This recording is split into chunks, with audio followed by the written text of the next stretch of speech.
All right. Hey YouTube, I'm Lucky, and in today's video, I'm going to be talking about something that's been on my mind for a very long time now. I'm going to bring up this tweet that I posted here. I talked about you play the Crucible for the frozen orbit.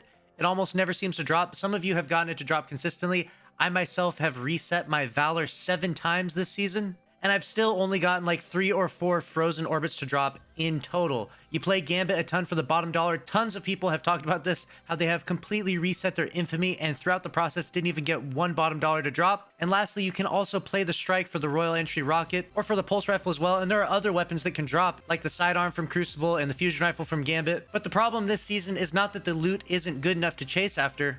The problem is that the loot just doesn't drop enough. It doesn't drop often enough, which is why I have a very simple fix and a very simple solution that I'm just going to call Loot 2.0. And it starts off with this. If you look at these Stars and Shadows perk pool, there's actually 12 different perks in the last 2 slots for this weapon, making getting the exact god roll you're looking for astronomically slim. If my math is correct, with this many variations in the last 2 slots of the perks, there are exactly 9,072 different variations of the Stars and Shadow that you can get. And out of those 9,000 plus rolls, only like 100 to 200 are deemed real god rolls. So even if you get this weapon to drop a ton and very consistently, which it felt like last season this weapon did drop pretty well, the chances of getting the absolute god roll are so very slim. So if the drop chances of the god roll are so very slim, why not just give someone this weapon after a completion of the activity almost every time? Let's look at the bottom dollar, for example. This is the perk pool for the bottom dollar. It has the exact same number of perks and variations as the Stars and Shadow.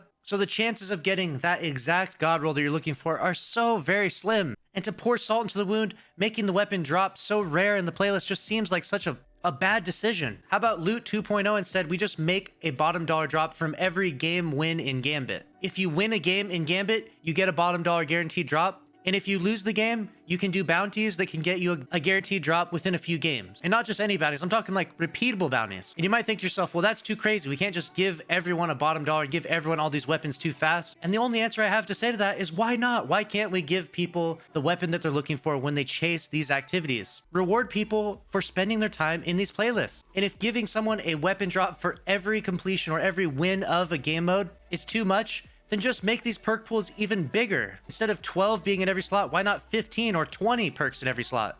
If there were that many perks in the slot, it would be so unbelievably rare to get a god roll that if they didn't give you one for every activity win, you would literally never play the playlist. It wouldn't be worth your time. I think Bungie should be much less stingy with the loot inside Destiny 2 and just start making it rain loot. And just make the god rolled weapons much more rare to find. This would feel so much more rewarding than finishing an activity and getting 3 random blues to drop. And along with that, for pinnacle activities, well, I'll bring up the Gnawing Hunger here. This Gnawing Hunger has 2 perk variations here. We've seen this a few times in Destiny. Make weapons like this only acquirable from doing endgame activities. So for example, if you did the Grandmaster for the Palindrome, you'd get the Adept Palindrome with the 2 perk variation on it, making it so much easier to get the Adept God roll, which would essentially reward people that actually go through the effort of doing the Grandmaster. And guess what? If you don't do the Grandmaster, if you just complete the Nightfall, you get a Palindrome or one of the other Nightfall exclusive weapons to drop every single time. And again, just make the perk pool massive so that way it's not as big a deal. Let me know your thoughts in the comment section below. How do you feel about a Loot 2.0 system? One that rewards players much more frequently? I can't help but feel like this system would be so much better inside Destiny 2. But let me know your thoughts in the comment section below. And make sure to subscribe with notifications on if you enjoyed. And smash the like button. I'll see you in the next video. Later.